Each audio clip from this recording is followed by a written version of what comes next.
EFF denies involvement in attacks on journalists. The economic freedom fighters on Wednesday denied having anything to do with the recent attack on Tiso Blackstar journalist Ranjeni Munusamy. Times Live issued a story earlier in which Munusamy detailed how she had been confronted by 3 men at a Johannesburg shopping center in November. Munusamy said this had happened in the weeks after EFF leader Julius Malema had singled her out for criticism, and accused her, during a live media briefing and in front of EFF supporters protesting outside the state capture inquiry hearings, of being part of an Indian cabal, a politician and protecting Minister Pravin Gordhan and President Cyril Ramaphosa's political interests. Her revelations were contained in a sworn affidavit as part of the National Editors Forum, (SANEV) court case against the EFF and its president, Julius Malema. In a statement issued by party spokesperson Ranjeni, the EFF said it had never threatened the lives of any journalists.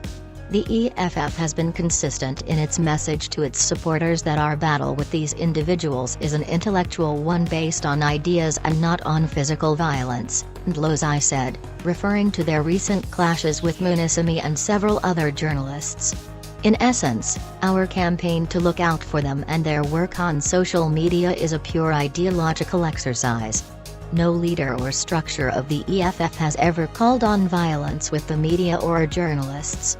No leader of the EFF has even called on any journalist's house address to be published. Instead, it is the leaders of the EFF whose home addresses are published and displayed through GPS images, he added.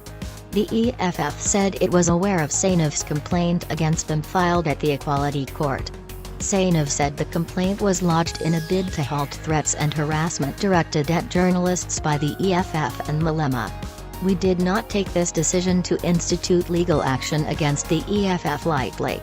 We believe in the South African way of resolving disputes around a table, but SANEV has been unsuccessful in seeking a meeting with Mr. Malema and other EFF leaders about the remarks which we view as blatant hate speech, SANEV said in a statement on Wednesday. SANEV wanted to meet the Red Berets in November, but Secretary-General Gordhan said the party's schedule was very tight and fully booked with pre-arranged meetings and activities up until the election's date. This was despite the general elections being scheduled for May 2019, 6 months away. Responding to this, Ndlozi said the legal action was nothing but an attempt to try to silence the party from challenging certain journalists and personalities who the party had accused of being politicians. Many journalists have seen through the hypocrisy of SANEV, and have started to call on journalists not to descend into the arena and remain neutral.